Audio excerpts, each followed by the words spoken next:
सल्ली अला रसूलिल करीम। अम्मा बाद, तेरी रहमतों का दरिया मुझे भीख मिल रही है, मेरा काम चल रहा है। तेरे नाम का वजीफा मेरी ज़िंदगी का हासिल, तेरे नाम की बदौलत मेरा काम चल रहा है।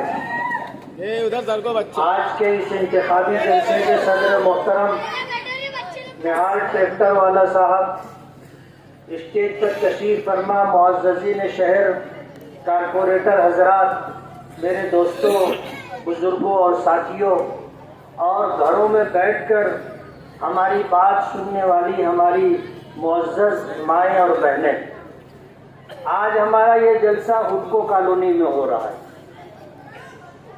यही वो इलाका है कि 2019 में जब हम लोग वोट मांगने के लिए इस इलाके में आए थे, तो इसी टन से थोड़ा आगे बढ़े तो कुछ नौजवानों ने हमारा रास्ता रोका, दादागिरी की बात की, मरने मारने तक आमादा हो गए। लेकिन वो हमारा रास्ता खोटा करना चाहते थे, प्रचार से रोकना चाहते थे। हम प्रचार से रुके नहीं, हम अपना काम करते रहे। अल्लाह ने हमारी हिफाजत की। इस मर्तबा 2024 के इलेक्शन में हिंगलाज नगर में 20-25 नौजवानों ने मगरिब के बाद जब अंधेरा हो गया तो हमारा रास्ता रोका। बताने वालों ने हमें बताया कि उनके अज़ाइम और इरादे अच्छे नहीं थे। 20-25 नौजवानों का और उनके साथ हमारी कुछ माओं और बहनों को भी उकसाया गया था कि अंधेरे का फायदा उठा करके हमारे साथ ज्यादती की जाएगी। लेकिन कहते हैं ना, जिसे अल्लाह रखे उसे कौन चखे। हम जरा भी नहीं डरे, किसी किस्म का खौफ ना खाते हुए अपना काम करते रहे। हम पर हाथ डाला गया। हमारे साथ जो नौजवान थे उन्होंने हाथ झटक करके हमारे पीछे आकर के खड़े हो करके उन्होंने हमारा साथ दिया, बचाया। बचाने वाली जात अल्लाह की है, अल्लाह ने सबब और जरिया बनाया। 2009 के इलेक्शन में आयशा नगर में भी हमारा रास्ता रोका गया था और उसके लिए हमारी माँ और बहनों को इस्तेमाल किया गया था, जो हाथों में चप्पल लेकर के चप्पल मारने का इरादा रखती थी। लेकिन अल्लाह ने उस वक्त भी हिफाजत फरमाई। इलेक्शन आता है, आप इलेक्शन लड़िए, मगर ये तरीका इलेक्शन लड़ने का नहीं है। आप कहते हो कि मुझे नयापुरा, इस्लामपुरा और जिस इलाके में अंसारी बिरादरी के लोग रहते हैं मुझे घुसने नहीं दिया जा रहा है और सारा इलाका पैक कर लिया गया है। पूरा शहर अपने सर की आंखों से देख रहा है कि आप कहां कहां, खयाबान निशात चौक है और इसी तरह इस्लामपुरा है, हर जगह तो आप जा रहे हैं और जलसा ले रहे हैं। आज चुना भट्टी पर उनका जलसा है। इस तरह के जुमले बोल करके वो हमारे नौजवानों को वरगला रहे हैं, उकसा रहे हैं इस बात पर कि हम जब प्रचार के लिए उनके पास जाएं तो वो हमारे साथ ज्यादती करें। मैं आपको बताना चाहता हूं, वक्त तो बहुत कम है, लेकिन किसी ने कहा कि इस इलाके में मुफ्ती साहब का क्या काम है। मैं आपको बताना चाहता हूं कि 10 करोड़ रुपए से ज्यादा का काम आगरा रोड के इस इलाके में हमने किया है। रिजवान सर ने किसी जलसे में कहा कि मुफ्ती साहब ने क्या काम किया है। उनको याद रखना चाहिए, वही ठेकेदार थे, उन्होंने ही काम किया है, उन्होंने ही काम किया है। हजार खोली की पहली गली चौक से लेकर के सलाम चाचा रोड तक रोड की तामीर 2 करोड़ रुपए के फंड से उन्होंने ही किए।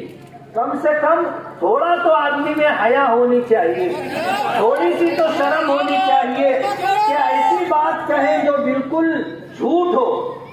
आज मुल्क के हालात कैसे हैं, मुल्क के हालात इंतहाई संगीन है। आज जो हुकूमत बरसरे इक़्तिदार है वो मुसलमानों को इस मुल्क से बेदखल करना चाहती है।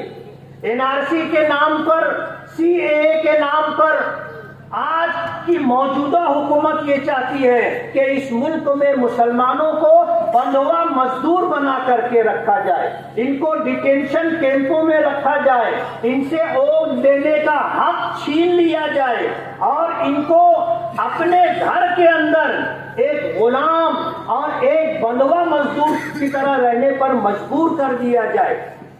आप बीजेपी की हमनवाई कर रहे हो। पूरी रियासत में बीजेपी ने, अजीत दादा पवार ने, शिंदे ने अपने उम्मीदवार खड़े किए। मालेगांव में उन्होंने की उम्मीदवारी किसी को नहीं दी। दर पर्दा उम्मीदवारी आसिफ शेख को दी गई। मैंने पीछे ये बात बताई कि इन्होंने निफार में बैठ करके एग्रीमेंट और मुआहदा किया और हम आजाद लड़ेंगे और चुन करके आएंगे तो आपके साथ बैठेंगे। ये मुआहदा हुआ। इंडियन सेकुलर लॉजिस्ट असेंबली महाराष्ट्र, जिसका शॉर्ट फॉर्म इस्लाम है। अभी आपने इतना लंबा नाम तो वो भी नहीं ले पाते। जबरदस्ती ऐसा नाम बनाया गया कि उसका शॉर्ट फॉर्म इस्लाम बने। जैसे ही उन्होंने मास्टर स्ट्रोक का ऐलान किया, मास्टर मिस्टेक का ऐलान किया, रात 1.5 घंटे के बाद ही शहर के एक मारूफ मुफ्ती साहब ने इसके नाजायज और हराम होने का फतवा दे दिया। कहने वालों ने कहा कि पैदाइशी कांग्रेसी इस्लाम में दाखिल हुए, 24 घंटा भी नहीं रहे उन्होंने इस्लाम को छोड़ दिया और ऐलान कर दिया कि भाई इस्लाम नाम का झंडा और डंडा हमने जिन लोगों को दिया है वो डंडा और झंडा घर में ही रख ले, बाहर लेकर के ना निकले। इस्लाम से इतनी चिढ़ हो गई आपको। इस्लाम आपने छोड़ा तो छोड़ा, लोगों को भी कहा कि घर ही में इसको रखो, बाहर मत निकालो। आज अगर ये चुन करके आते हैं तो बीजेपी के साथ जाएंगे और बीजेपी के साथ जाने का मतलब ये है कि ये मुसलमानों के साथ गद्दारी कर रहे हैं। इनको वोट देना, बीजेपी को वोट देना है और इन्होंने वोट काटने के लिए जनता दल सेकुलर जिनकी पहले थी, आज समाजवादी पार्टी है, उनको सुपारी दी है। आप देख लो वो पक्के पक्के इलाकों में जलसा ले रहे, वही घूम फिर करके प्रचार कर रहे हैं और यही काम उन्होंने 2014 में भी किया था। यही काम 2014 में किया था। मुस्तकीम डिग्निटी अलल ऐलान 50 लोग इस बात के गवाह हैं कि उसका ये कहना है कि मुझे इस मुल्ला को, इस मुल्लवा को हराना है। ये जीतने वाले नहीं है और ये जीतने या इलेक्शन लड़ने के लिए नहीं खड़े हुए, ये सिर्फ वोट काटने के लिए खड़े हुए। इनको वोट देना, बीजेपी को वोट देना है, अपना वोट जाया और बर्बाद करना है। मालेगांव की आवाम इस बात को अच्छी तरह समझ चुकी है और आने वाला 20 नवंबर का इलेक्शन इंशाअल्लाह जब पेटी खुलेगी तो इनको इनकी जगह समझ में आ जाएगी। जब निहाल अहमद मरहूम जिंदा थे, अपने बेटे बुलंद इकबाल के लिए उन्होंने जब असेंबली में उम्मीदवारी करवाई, खुद लोगों के साथ कांधे पर हाथ रख करके घर घर जा करके वोट मांग रहे थे, तो उस वक्त इनको 7,000 वोट मिली। जब तो निहाल साहब जिंदा थे, मरहूम बुलंद इकबाल जिंदा थे, मरहूम बुलंद इकबाल से हमारा 10 साल का मुआहदा था कि ये 2 इलेक्शन मैं लड़ूंगा, इसके बाद मरहूम बुलंद इकबाल इलेक्शन लड़ेंगे। वो एग्रीमेंट की कॉपी हमारे पास है और अब अल्लाह का फैसला है। उसके अंदर सियासी सूझबूझ थी, नफा नुकसान वो शख्स समझता था। उसके जाने के बाद उसकी सीट पर कारपोरेशन के इलेक्शन में, जिमनी इलेक्शन में हमने मुस्तकीम डिग्निटी का साथ दिया, घर घर जाकर के वोट मांगकर उसको चुनवा करके लाए। चुन करके आने के बाद कहते हैं ना कि बच्चा बड़ा होता है तो पर निकल आते, पर निकल आए और उनको ऐसा लगने लगा कि हम बहुत ऊंची उड़ान करने वाले। ये 5 साल और सब्र कर लेते। शफीक राणा कहते हैं कि अगर वो मेरा कुर्ता पीछे से पकड़ करके चलते रहते तो शायद अगला 5 साल का इलेक्शन लड़ने का मौका शान हिंद को मिल जाता। मैंने जिस वक्त फतेह मैदान के स्टेज से ऐलान किया था बुलंद इकबाल की उम्मीदवारी का, तो हमारे साथ यूसुफ इलियास साहब बैठे हुए हैं। इनको नागवार गुजरा था, लेकिन हमें पता नहीं था या इनको पता नहीं था कि हमारा उनका एक एग्रीमेंट है। आज इस मौके पर मैं बहुत सफाई के साथ कहना चाहता हूं कि जिस इलाके में हम इस वक्त इलेक्शन इंतखाबी जलसा ले रहे हैं, हमारा ये जलसा कैंसल हो जाए इसके लिए पूरी कोशिश की जा रही। परमिशन रद्द हो जाए। स्टेज लगाने के लिए जब लोग आए तो स्टेज लगाने से पुलिस डिपार्टमेंट के लोगों ने रोका। मैंने फोन पर बात की कि हमने जुमा के दिन से एप्लीकेशन दिया है, आपसे परमिशन मांगा है, आपको अगर परमिशन नहीं देना था तो जब ही ना कह देते। पूरे शहर में हमने ऐलान करवा दिया, पूरे शहर के लोग यहाँ जलसे में शिरकत के लिए आए हैं और आज आप आखिर वक्त में कहते हैं कि जलसे का परमिशन रद्द। साहब आप क्या कर रहे हैं समझ लें। तो कहने लगे कि यहाँ बाजू वाली गली में माजी आमदार साहब का घर है। मैंने कहा हम मरहूम शेख रशीद साहब का एहतराम करते हैं, उनकी जिंदगी में भी हमने यहाँ पर जलसा लिया था। उनकी उस वक्त भी जलसा लिया था जब शेख आसिफ साहब आमदार थे। हमारे जरिए से कोई लाए नडर का मसला पैदा नहीं होता। हम तो अपनी बात करते हैं, इस शहर के हक में जो बेहतर है वो बात करते हैं। हम लड़ाई झगड़े की बात नहीं करते। पुलिस डिपार्टमेंट सोच रही थी कि बहुत बड़ा तनाजा हो जाएगा, बहुत बड़ा झगड़ा हो जाएगा। अल्हम्दुलिल्लाह हम उनमें से नहीं है। हम जुल्म नहीं करते, लेकिन जुल्म को बर्दाश्त भी नहीं करते। इस इलाके में जो लोग रहते हैं वो किस माहौल में रह रहे हैं और किस डर और खौफ के साथ सहन करके रह रहे हैं, मेरी बात से इस मोहल्ले के रहने वाले इत्तेफाक करेंगे। आज लोगों को डराया और धमकाया जा रहा है कि 20 नवंबर के बाद तुमको उठा लिया जाएगा, 20 नवंबर के बाद हाथ पैर तोड़ दिए जाएंगे और 20 नवंबर के बाद घर में घुस करके तुमको मारेंगे। इस तरह की धमकी दी जा रही। हम धमकियों से डरने वाले नहीं हैं और ये मालेगांव की आवाम आप समझ लीजिए कि इस इलाके में जो हमारे वोटर हैं वो हमें ही वोट देंगे। इसलिए कि जिस वक्त वोट देने के लिए जाएंगे तो उनको पता होगा कि किसको वोट दिया है और अल्लाह रब्बुल आलमीन देख रहा होगा। आज जिनको आपने घेर रखा है और बलवा मजदूर बना लिया है और आज घर घर जाकर 200-200 रुपया बांटा जा रहा है, आप ऐसा समझते हैं कि जिन्होंने पैसा ले लिया वो आप ही को वोट देंगे। एक बुजुर्ग के पास एक इलेक्शन लड़ने वाला उम्मीदवार गया और जा करके कहने लगा कि बाबा ये 1000 रुपया ले लो, मुझे वोट दे दो। तो उसने कहा कि मैं मेहनत मजदूरी करने वाला आदमी हूँ, आप मुझे 1000 रुपया मत दो, आप मुझे एक गधा दे दो। तो वो शख्स बाजार में गया, बहुत तलाश किया तो कम से कम जो कीमत थी गधे की वो 40,000 थी, बछड़े की कीमत 25,000, गाय की कीमत 20,000। घूम फिर करके वो आदमी आया, आकर के कहने लगे कि बाबा वो गधा तो 40,000 का है, तो मैं आपको कैसे गधा दूं? बाबा कहने लगे कि बेटा तूने मेरी कीमत एक गधे से भी कम लगाई। एक गधे की कीमत 40,000 और तुझ मुझ जैसे बुजुर्ग आदमी को 1000 रुपये में खरीदना चाहता है। थोड़ी सी तो गैरत तेरे अंदर होनी चाहिए। मैं आपको बताना चाहता हूँ 1000 बर्फ गिरे, 1000 आंधियां आए, जो फूल खिलने वाले हैं हर हाल में खिलेंगे।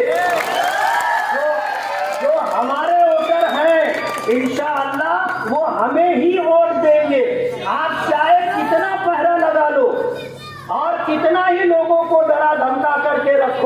लेकिन होगा वही जो मेरे रब का फैसला होगा। हम इलेक्शन लड़ रहे हैं और हालात साजगार हैं, दादागिरी गुंडागर्दी चलने वाली नहीं है। आप नशे का कारोबार करके करोड़ों रुपया कमा करके हमारी माओ और बहनों को आप 200 रुपये में खरीदने की बात कर रहे हैं। हमारी माएं और बहनें समझती हैं कि अगर इनका पैसा नहीं लिया गया तो ये हमें परेशान करेंगे, हमारे बच्चों को परेशान करेंगे। आज वो आपका पैसा ले रहे हैं, किन मजबूरियों के तहत ले रहे हैं वो जानते हैं। इसलिए आज इस मौके पर मैं ये कहना चाहता हूं कि हमने कभी बिरादरीवाद नहीं किया, हमने कभी लोगों को बिरादरी में नहीं बांटा, हमने कभी बिरादरी की बात नहीं की। मैं कहूं तो शायद आपको इस बात का एहसास हो जाएगा कि हमने कारपोरेशन इलेक्शन लड़ा, हमने हाजी नजमुद्दीन को मेयर बनाया, वो शेख थे बिरादरी के। हमने मेयर बनाया अब्दुल मालिक साहब को, ये भी शेख हैं। हमने मेयर बनाया इब्राहिम शेख नेशनल वाला को। हमने तो बिरादरी नहीं देखी सियासत में। तो हमने ताहिरा मैडम को भी मेयर बनाया था, ताहिरा मैडम को भी मेयर बनाया था। लोगों ने हमसे बहुत कुछ कहा, हमने यही बात कही कि हम सियासत में शहर की तामीर और तरक्की देखना चाहते हैं, हम सियासत में बिरादरीवाद नहीं देखना चाहते। हमने कभी ये बात नहीं की। आज ये सबको बिरादरी के नाम पर जमा करना चाहते हैं। मैं आपसे बहुत आजिज़ाना गुजारिश करता हूँ कि आप इस झांसे में ना आए। हाथी के हाथ दांत दिखाने के और खाने के और हैं। ये सिर्फ इस शहर में चुन कर आना चाहते हैं और इनके अज़ाइम और इरादे क्या हैं और शहर में क्या कर रहे हैं लोगों की जमीनों के साथ। अब्दुल मालिक साबिक मेयर ने आपको ये बात बताई है। इसलिए मेरी ये गुजारिश है कि आने वाले इलेक्शन में 20 नवंबर 2024 बुध के दिन जो इलेक्शन होगा, आप सुबह सवेरे अल्लाह का नाम लेकर नमाज पढ़कर अपने घर से निकलें और सुबह सवेरे वोट डालें। हमें बताने वालों ने बताया है कि ये तकरीबन 34,000 बोगस वोटों की तैयारी करके रखे हैं और इस सिलसिले में हम भी छानबीन में लगे हुए हैं। अगर आप अव्वलीन वक्त में जाकर वोट दे दोगे तो ये आपका बोगस वोट नहीं डाल सके। आप इतनी मेहनत करें और इतनी लंबी लाइन लगाएं कि बोगस वोट देने वाले थक जाएं बोगस वोट देने में। आप अपना असली वोट दें और आप कोशिश करें कि आप इस शहर की तामीर और तरक्की। महायुति सरकार हमें महाविकास अघाड़ी से डराती है और महाविकास अघाड़ी हमें बीजेपी से डराती है। पिछते हम मुसलमान हैं। आज मजलिस-ए-इत्तेहाद-उल-मुस्लिमीन के उम्मीदवारों को पूरी